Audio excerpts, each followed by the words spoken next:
blood on his suit, a crown in the mud, a body collapsing in the dark. No guards, no allies, no breath left to command. He wasn't king here. He wasn't powerful here. He wasn't anything here. Just a dying wolf in a human world. She found him by accident. Thought he was a criminal. Thought he was dangerous. She was right about one thing. He was. When she touched him, his heart roared back. When he opened his eyes, he saw his fate. And when he rose again, the king didn't demand her loyalty. He dropped to his knees for it. But what kind of alpha kneels? And what kind of girl makes a king bow? If you were her, would you run from him? Or let a king kneel at your feet? Tell me in the comments. And subscribe for more stories like this. This is the story of a girl who had nothing. No money, no power, no voice. And the Alpha King who had everything, except a beating heart.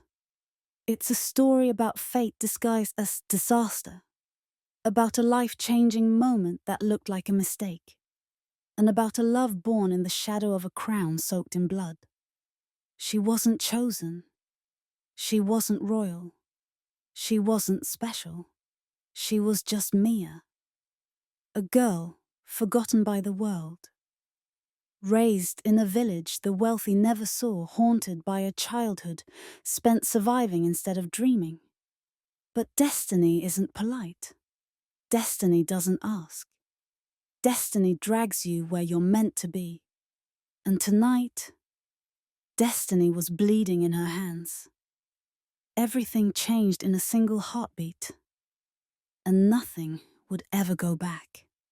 Rain beat down on the broken road outside Pine Hollow. Mia pulled her worn coat tighter, boots sinking in the mud as she hurried home from her night shift.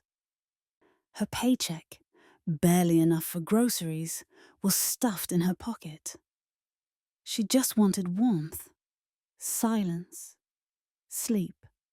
Then, a crash, metal twisting, glass exploding. A car skidding off the road and slamming into the trees. Mia froze. Hello? Is someone? A low growl cut through the rain. Not a dog. Not human. Something primal. Wounded. Violent. Mia's instincts screamed, "Run!" But her feet moved toward the wreck instead. The car door hung open, smoke curled. The headlights flickered, and sprawled in the mud. A man, tall, muscular, clutching his side, blood soaking a $1,000 suit. His fingers dug into the dirt like claws. Mia gasped, "Oh my God, sir, can you hear me?" His eyes snapped open, silver, animal. Unnatural. Mia stumbled back. Those weren't normal eyes. The man tried to stand, then collapsed, coughing blood. "Don't call anyone," he rasped. "No police. No hospital." Mia blinked rain from her lashes. "You're dying." He gripped her wrist, strong, desperate. "If they find me, they finish the kill." They kill. What kind of people hunted a man like this? Mia's voice shook. "Who are you?" His grip weakened. His breath hitched. His pupils blew wide. He was slipping away. No, stay awake." Mia tore her scarf off and pressed it to his wound. "Come on, breathe." His body convulsed. A violent tremor rippled beneath his skin, like something inside him was fighting to break out. Mia stumbled back in the terror. What are you?" His voice was barely a whisper. "Alpha!" His eyes rolled back. His chest stopped rising. Mia's heart plummeted. No, no, don't you dare die! She dropped to her knees and braced his jaw, breathing for him, pushing air into lungs that refused to move. Come on, come back! Lightning split the sky, and his body jerked violently, like lightning struck him from the inside. A growl tore from his throat. His spine arched. His fingers twisted, almost forming claws. Then, a heartbeat, a second, a shuddering gasp as he sucked in air. His eyes snapped open again, silver, glowing, focused on her. You, he rasped, you pulled me back. Mia swallowed. What happened to you? He didn't answer. His gaze flicked past her, toward the headlights approaching in the distance, black SUVs, multiple, fast. His voice sharpened with fear. They found me. He grabbed her wrist. Run! Mia stared at him, stunned. I don't even know you. He met her eyes, pure alpha command in his stare. You saved my life. His voice dropped. Now, don't lose yours. The SUV screeched to a stop. Door slammed. Dark figures spilled out, armed and fast. Mia didn't think. She pulled the man to his feet, slinging his arm around her shoulders, and dragged him into the trees. Behind them, a voice yelled, Find the king! Kill anyone helping him! Mia's blood froze. King? She wasn't running with a wounded criminal. She was running with a hunted ruler. And someone wanted him dead. They ran blind through the trees. Branches whipped her face. Mud sucked at her boots. His weight dragged on her shoulder. Behind them, shouting, dogs, flashlights ripping through the dark. Left, he rasped. Downhill, creek. You're half dead, Mia shot back. Don't give directions. Do you want to live? He growled. A bullet chewed bark beside her head. Point taken. They slipped, slid, crashed downhill until cold water swallowed their ankles. The creek hissed over stones, washing away footprints and blood. Keep moving, Hetty gasped. They can track scent. Normal people, she panted. Don't say that like experience. Voices spread out above them. He has to be close. Check the waterline. They ducked under a fallen tree, pressing into the mud. The man's breath shook against her shoulder, but his eyes were open, alert, calculating. Flashlights strobed overhead. If they see us, Mia whispered. They won't, he said. How do you know? His gaze didn't leave the moving lights. Because if they knew where I was, they wouldn't be walking. They'd be shooting. Comforting. Eventually, the voices drifted away. The dogs whined, pulled back on their leashes. If you see a witness, a cold voice said nearby, remove them. Mia went rigid. The man's hand closed gently over hers. Breathe, he murmured. She did. Somehow, when the forest finally swallowed the last echo of boots, Mia slumped forward, muscles trembling. We should call someone, she said. An ambulance, the police, somebody sane. No hospitals, he said. No uniforms. Anyone official answers to them. Who's them? His jaw flexed. The ones who think the throne will be safer without me. She stared. You're serious, aren't you? You really are a king. Not the kind that wears paper crowns, he said dryly. Can you get me indoors? Mia thought of her tiny room above the laundromat. Broken heater, leaky sink, exactly 0 space for a hunted billionaire. Alpha. Whatever he was. Yes, she heard herself say. Then take me there, he said. Fast. Smuggling a bleeding man through town at 3 a.m. was not on Mia's life plan. But the streets were empty, the storm covered their tracks. People in Pine Hollow minded their own business. No one looked twice. By the time they reached her building, his weight dragged like lead.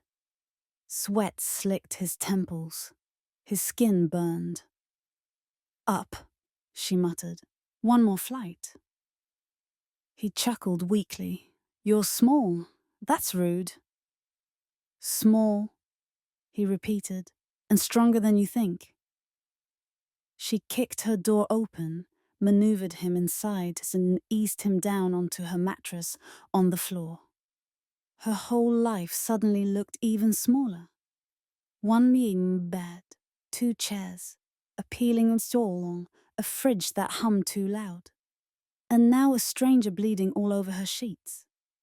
Great, she muttered, definitely losing my deposit. He smiled faintly, then winced. Mia flicked on the lamp. The wound along his ribs was worse up close, deep, ugly, edged in angry red. Gunshot maybe, or claws. She couldn't tell. Okay, she said. You need a hospital. No. His voice was sharp. Under your sink, black case, get it. She blinked. How do you know what's under my sink? Because I put it there. That did not make her feel better. But she checked anyway. Behind the dish soap and one lonely sponge sat a sleek black case she had definitely not bought. Her fingers hesitated on the latch. What are you? She whispered. The answer came from the bed. Grateful, he said. Tonight, that's enough. Inside the case, bandages, vials, sterile tools, things that looked half medical, half illegal. Where did this even Mia? Just her name, low and strained. Later. She swallowed hard. Fine. She cleaned the wound with shaking hands. He didn't flinch, even when the antiseptic should have burned. You've done this before, he observed. Poverty has a learning curve, she muttered. You patch yourself or you don't get patched. A muscle in his jaw jumped. I don't like that. You don't even know me. His eyes met hers. I know enough. He reached for a vial, loaded a syringe like he'd done it 100 times. Is that safe? Mia demanded. For me, he said. It was made for my blood. He injected himself, jaw tight. Within moments, the skin around the wound cooled, the bleeding slowed, his breathing eased. Mia stared. That's not normal. He gave a tired half smile. I'm not normal. You said that already, she napped. In the woods. Alpha. What does that mean? He studied her for a long moment, then seemed to decide something. My name is Alaric, he said. Alaric Vale. The name punched the air out of her lungs. You're joking. The recluse billionaire. The ghost who owned half the city's skyline. The tabloid myth. You're that Alaric? She whispered. The media likes numbers, he said. Billionaire, kingmaker, whatever sells. And the men trying to kill you? She asked.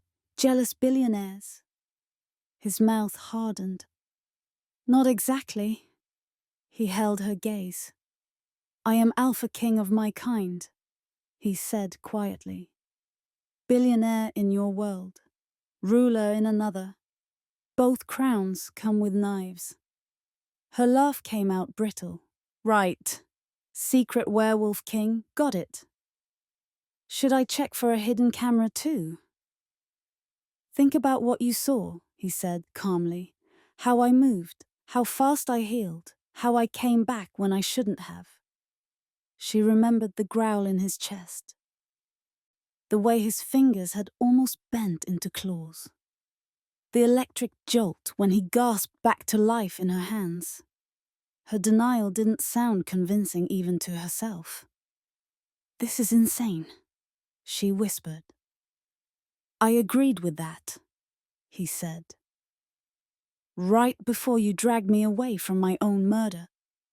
Mia dropped into the battered chair, head spinning. Why tell me, she demanded. You could have lied, said you're some rich criminal. Let me believe the human version. Because lies get people like you killed, he word simply. She looked up, startled. People like me. Too brave, he said. Too alone. Too willing to help a stranger in the dark. Heat stung behind her eyes. You don't know anything about me. His gaze softened. Just a fraction. I know enough, he repeated. Silence hummed between them, heavy with things neither knew how to say. Finally, Mia exhaled. Those men, she said. They told each other to remove witnesses. That includes me, right? Yes. Even if I pretend I never met you. Yes. Even if I run, his jaw tightened. They will still look for you. Loose ends make paranoid men twitch. She hugged her arms around herself. So what's my brilliant set of options here, Your Majesty? Alaric, he corrected. And your options are simple. He sat up slowly, eyes never leaving hers. Option 1, he said. You stay in this life, this room, this town. I erase every trace that connects you to tonight. A new name, new papers. I make you a ghost. If we're lucky, they never find you. And if we're not lucky? She asked quietly. His voice was flat. Then they do. Her stomach turned. Option 2. His gaze held hers, steady and impossibly intense. You come with me, he said, into my world, behind my walls, under my protection. She barked a humorless laugh. That sounds less like a choice and more like captivity wrapped in silk. If I wanted to cage you, Alaric said, I wouldn't be asking. His eyes flickered silver. And if I wanted to use you, I wouldn't have told you what I am. Fair point. Unfortunately, what happens if I go with you? She whispered. He didn't sugarcoat it. You become visible, he said. Protected, yes. Guarded, yes. Safe from petty threats mostly. But you will exist in a world built on teeth and territory. You will be tied to a king most people only see on screens or in nightmare. Her throat tightened. And what do I become to you? She forced out. Some lucky charity case? A debt you're repaying to... His answer was immediate. Necessary, he said. You become necessary. Mia's chest squeezed. He went on, voice low. You pulled me back when everything in me was slipping away. That matters. In my world, an alpha doesn't ignore the one who drags him out of the dark. He answers to it. Answers? She echoed.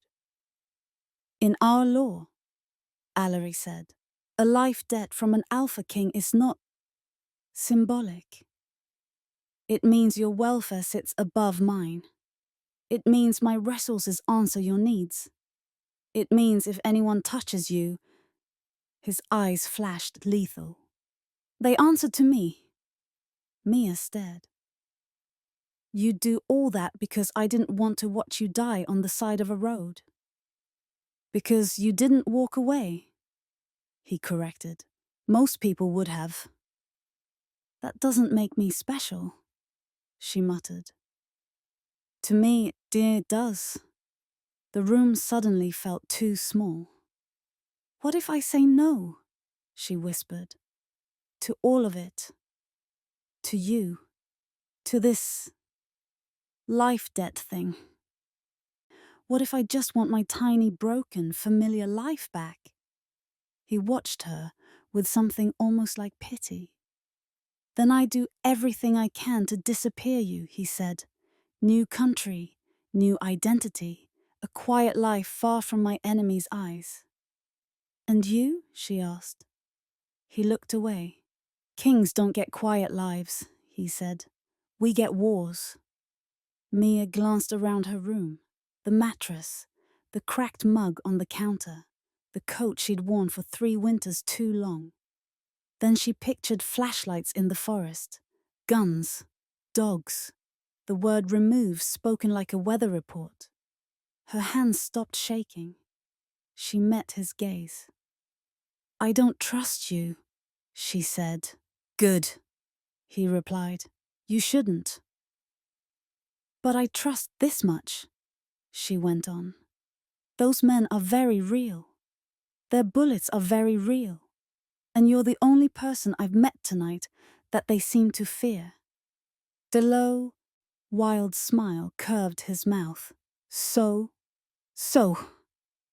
Her heart hammered. If I'm going to be in danger either way, I'd rather be near the danger that owes me. Something like relief flickered across his face. He held out his hand. Then come with me, Mia of Pine Hollow. He said quietly, and I swear, by crown, by pack, by blood, no one touches you without kneeling first. She hesitated, then slid her hand into his. Heat shot up her arm. A low hum shivered under her skin, like distant thunder answering. Alaric's eyes glowed faint silver. The bond takes, he murmured. The what now? She croaked. He squeezed gently, not letting go. Later, he said. For now, sleep while you can. When the sun rises, we stop hiding in your world. His gaze darkened, and I start bringing you into mine. Mia woke to the sound of engines. Low, expensive, close. She jerked upright. Her room was dim, her lamp off, her cheap clock blinking 3 and 11, and her door silently opening. Mia grabbed the closest thing she had to a weapon, an empty mug. The man who stepped in didn't flinch at her battle mug. Dark suit, earpiece, expression carved from stone. Alaric was behind him, standing on his own now, shirt changed, wound bandaged, power coiled under his skin like a held breath. Mia, he said calmly. This is Ryan. He works for me. Ryan scanned the room once and visibly hated everything he saw. Perimeter secure, he said. Vehicles ready. We have a 10-minute window. Mia blinked sleep grit from her eyes to window for what exactly? Alaric's gaze settled on her. For disappearing, he said. You ready, or? She glanced at the mug in her hand. Do I have a choice?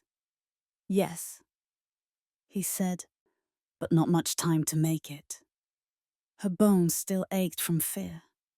Her mind screamed that she barely knew this man. But the memory of gunshots in the trees was louder. She set the mug down. Let's go. They moved like shadows. Down the stairs, through a side door Mia had never noticed, into an alley where two black SUVs waited, engines purring. Ryan opened the back door. "In," he said. Mia's heart raced. No turning back now. She climbed in. Alaric slid in beside her. Ryan took the front. The city blurred past. Street lights, shuttered shops, the skeletons of buildings she'd grown up under. Her whole life, shrinking in the rear window. "You're quiet," Alaric observed. "Kidnapping victims usually are," she muttered. He almost smiled. "If I were kidnapping you, there would be fewer safety protocols." Comforting. He studied her profile. "Say the word, and we turn around." She didn't look at him. "You won't. You think I don't honor my offers?" He asked softly. "I think," she said, "you're not used to people telling you no." Silence answered that. The highway opened ahead. Ryan spoke without turning. "Route is clear. Overpass team reports no movement." "Good," Alaric said. To Mia, "Try to rest. We'll be there soon." There turned out not to be a wolf den in the woods. It was a tower. The kind Mia had seen on TV.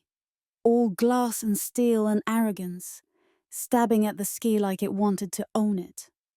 The SUV rolled through a gated underground entrance. Cameras tracked them. Men in suits nodded once and looked away, like they'd been trained not to stare. Mia pressed a hand to the window. "This is yours?" "One of them," Alaric said. "The one I trust." Security checks blurred. Gates, biometric scanners, silent nods. No one touched her. No one spoke to her. They rode a private elevator up, the city shrinking below. Mia's ears popped. "Do your people know what you are?" she asked. "Some," he said. "Most see what they need to see. A CEO, a king of numbers. It's enough." "And the others?" His eyes cooled. "They see what they fear." The elevator chimed. The door slid open. Mia stepped into another world. High ceilings, floor-to-ceiling windows with the city sprawled beneath. Dark wood, glass, steel. A living room bigger than her entire building. And the air. Charged. Wild. Wrong. 3 people waited. A woman with silver-streaked hair and eyes that missed nothing. A tall man with scars along his jaw. And another presence Mia couldn't place. Felt more than saw. The woman spoke first. "You're late." "Traffic," Alaric said. Her gaze flicked to Mia, sharp and assessing. "So, this is the human who dragged you out of a murder site." "Careful, Lyra," Alaric said. "You almost sound impressed." Lyra snorted. "I'm conflicted."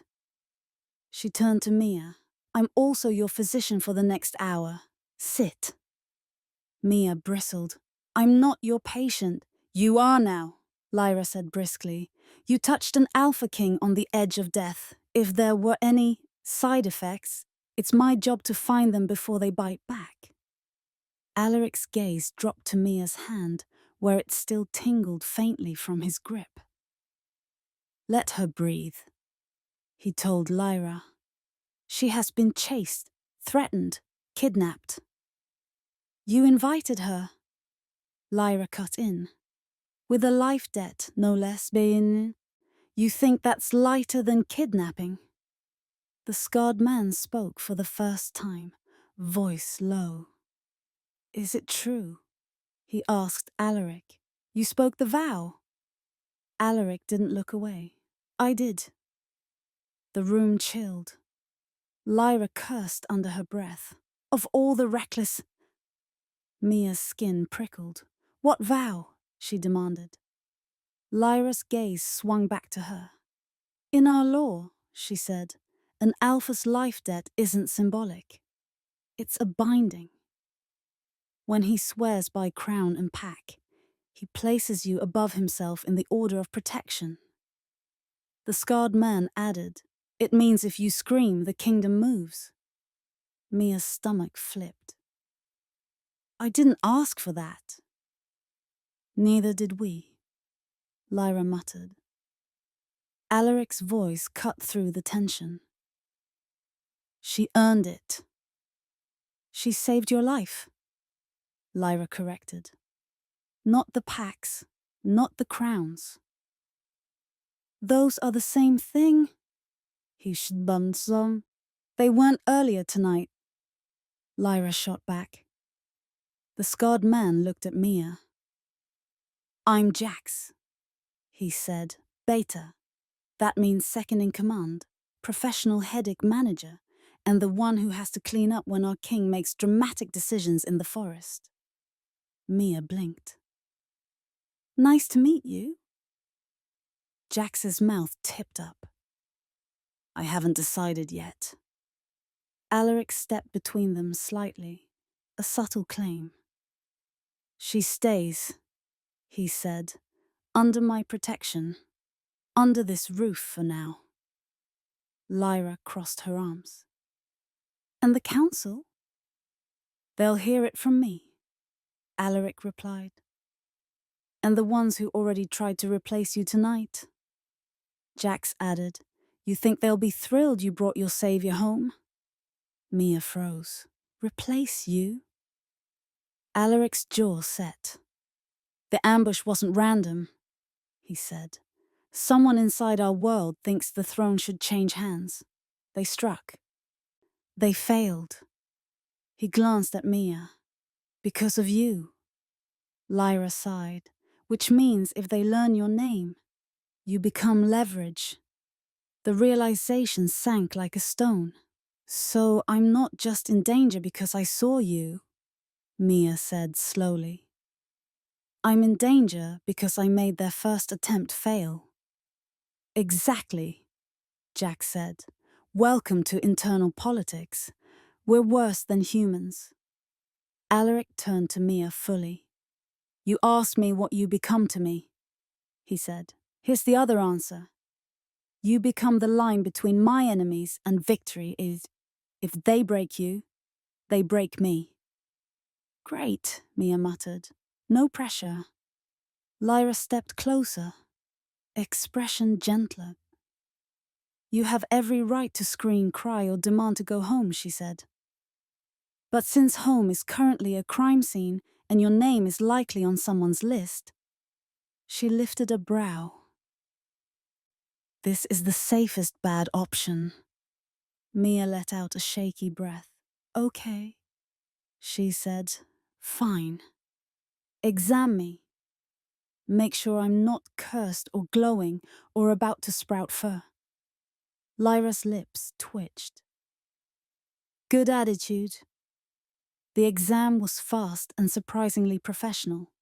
Blood pressure, reflexes, a quick blood sample. Anything weird? Mia asked. Lyra studied the vial against the light. Nothing alarming, she said, but the bond touched you. I can see traces. You may feel heightened when he's near. Heightened how? Mia demanded. Stronger, Lyra said. More alert, more yourself, and more not yourself. It varies. She gave Alaric a pointed look. Try not to trigger it too hard in the first week. Mia's face burned. I'm right here. Jax cleared his throat. We have another problem, he said. The council requested your presence at dawn, Alaric. Word of your death moved fast. They want proof otherwise. Alaric smiled without warmth. Then they'll get a show. Mia's gut clenched. A show? He turned to her. In my world, he said, rumors are currency. Someone has already started trading. The king is weak. The king is dead. The king couldn't protect himself. His eyes glinted. Tomorrow we correct that narrative. I barely know how to stand in this world, Mia said. Why would you drag me into your politics already? Because if I pretend you don't matter, he said, they'll try to erase you. If I show them what you are to me, they'll think twice. Lyra folded her arms. And what exactly are you going to show them? Alaric's answer was simple. The truth. He looked at Mia. That I kneel for no one in this kingdom. He moved a step closer. Except the girl who brought me back. Mia's heart stopped. You are not kneeling to me, she said. That's insane. I'm nobody. You are the reason I stand at all. He wailed. In our law, that is not nobody. That is anchor. That is shield. Jax whistled low. You do this in front of the council, they'll lose their minds. Good, Alaric said. They've misplaced them for years. Mia shook her head hard. No, no, I'm not letting a king kneel in front of me. They'll hate me on sight. They'll fear touching you, he countered. That's the point. She took a step back. I didn't ask for that power. Alaric's voice softened. Power rarely asks if you're ready for it, Mia. She looked at the city spread beneath the glass, the life she'd never had, the problems she'd never imagined. Then she looked back at him. Tomorrow, she said quietly. When you kneel, is it just theatre? Or does it mean something to you? His answer was low and unguarded. It means I remember whose hands I died in, he said, and whose voice I followed back. The honesty in it scared her more than guns. Jax broke the tension with a sigh. Get some sleep, both of you, he said. Tomorrow the king dances for wolves. Mia swallowed. And the girl? Jax gave her a wry look. The girl learns what it costs to have a king at her feet. Morning hit like a verdict. Sunlight spilled through the glass walls. The city hummed below. Mia stood in clothes someone had left for her. Simple black, clean, unfamiliar. She barely recognized herself in the reflection. Not the girl in the worn coat. Not the girl whose fridge hummed louder than her future. A knock. 3 soft raps. Then the door opened. Alaric stepped in. Tailored suit. Bandaged but steady. Authority wrapped in quiet danger. For a second, her brain flashed back to mud and blood and broken glass. You look... He paused, eyes moving over her once, not lingering anywhere too long. Like yourself, just harder to ignore. Her throat tightened. That's not comforting. It wasn't meant to be, he said. It was meant to be true. He watched her for a beat. Ready? No, Mia said. Absolutely not. Good. A half smile, gone too fast. Honesty will keep you alive. As they walked to the elevator, Jax fell in beside them. You sure about this? He muttered to Alaric. Give them an inch. They'll smell blood. They already smell it, Alaric said. I'd rather choose where it spills. Jax's gaze flicked to Mia. You know your brother's going to lose his mind, he warned. He's been circling the crown for years. This gives him something to bite. Mia's stomach dipped. Brother? She whispered. Later, Alaric said quietly. Just know this. There are people in that room who would rather see the throne empty than see me kneel to anyone. The elevator doors slid shut. Mia exhaled slowly. I really picked a fun night to be helpful, huh? Alaric's eyes softened. You picked the only night that mattered. The council hall was older than the tower, stone and steel. Dark banners heavy with history. A circular chamber carved into the heart of the building, like a wolf's den disguised as a boardroom. Wolves in human skin watched them arrive. Some dipped their heads. Some turned away. All of them scented change. Mia felt it too. The air thrummed, as if the room itself were listening. Inside, 12 council members ringed a raised platform. Sigils hung above each, claws, moons, mountains, crowns. The air smelled faintly of metal and rain, and something wild, barely leashed. Every gaze pinned Mia like a weapon. A tall woman with iron-grey braids stepped forward, staff in hand. Alaric Veilshe, she intoned, you were reported dead. Reports were premature, Alaric said lightly. The woman's eyes were sharp as knives. And the human? She demanded, gaze slicing to Mia. Mia's mouth went dry. She has a name, Alaric said. The woman's lip curled. Humans are liabilities, weak links, disposable. A low rumble moved through the chamber, some in agreement, some in warning. Alaric's voice hardened. She saved her king. The word cracked through the hall like thunder. King. Mia felt it in her bones. A man with silver eyes sneered. No human touches an Alpha King and lives. He spat. Law forbids it. Alaric stepped onto the central platform. As he did, the air pressure shifted, subtle, like a storm deciding whether to break. Then law is wrong, he said. Gasps, growls. A few claws half sprung before being forced back. She is a threat. Someone snapped. She's a witness. Another hissed. A weakness. She should be eliminated. A third said flatly.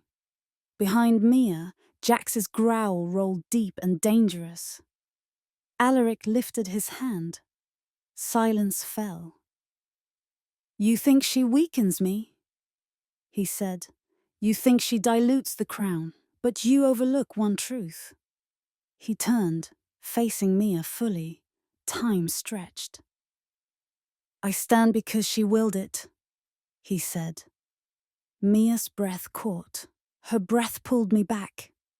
Alaric went on. Her hands defied death. Her courage bought this kingdom its king. The council leader's nostrils flared. And what? She demanded. You intend to reward her, protect her, elevate her above wolves who've bled for you? Alaric held her gaze, then stepped down from the platform. No, he said. He walked across the stone floor, each step ringing. I intend to honor her. He stopped in front of Mia, close enough for her to see the faint pulse in his throat, close enough for the bond hum under her skin to wake and stretch like something that recognized him. Mia of Pine Hollow, he said, voice carrying through the halls, you saved my life. Her pulse pounded in her ears. You dragged me from death, he continued. You stood between me and assassins. You chose danger over indifference, truth over safety, life over fear. He lowered his head, and for that, he moved. A billionaire king, alpha of wolves. He went down on one knee. The chamber erupted. Gasps, shouts. A few wolves shifted halfway, eyes flaring, teeth bared, barely reined in. Mia's world spun. "Stop," she whispered, panic lancing through her. "Don't do this, they'll hate me." "They already do," he murmured, only for her. His eyes were bright, unshaken. "Let them fear you instead." She could feel every eye, every breath. But beneath all that, she felt something else. The bond between them humming hot and insistent. Like the moment in the forest had followed her here and decided to grow teeth. The council leader slammed her staff. "This is forbidden," she thundered. "An alpha king kneels to no one." "You disgrace the crown," another snarled. "You spit on our law." Someone else howled. Alaric lifted his chin, still kneeling. "I kneel for the life that returned mine," he said. "I kneel for the one who holds the debt of a king." His voice dropped, iron wrapped in velvet. "And if that offends you more than my murder, then your loyalty was never to the crown at all." The air vibrated. Mia's hands shook. She hadn't asked for this, hadn't wanted it. All she'd wanted was a warm room and a life small enough not to be noticed. Power should never fall to someone who didn't choose it.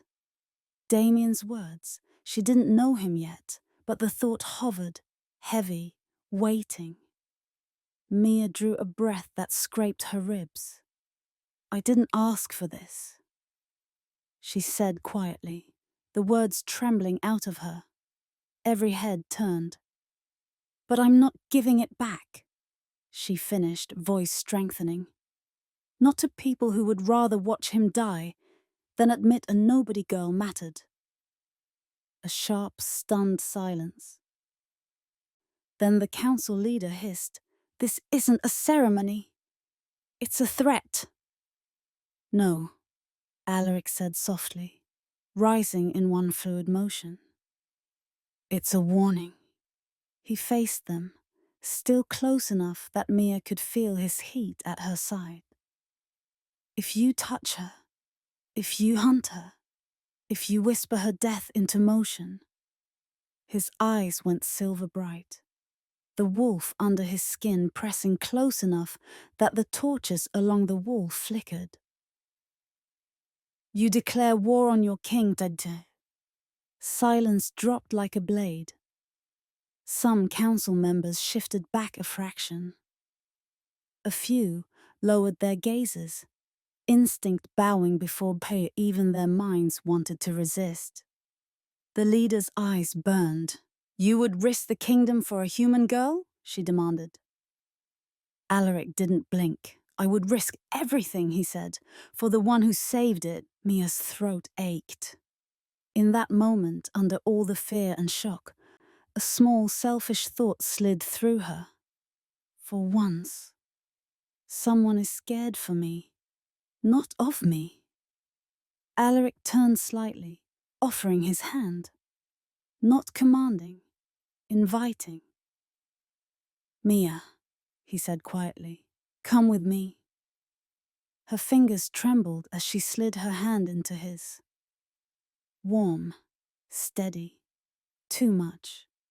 The bond pulsed at the contact.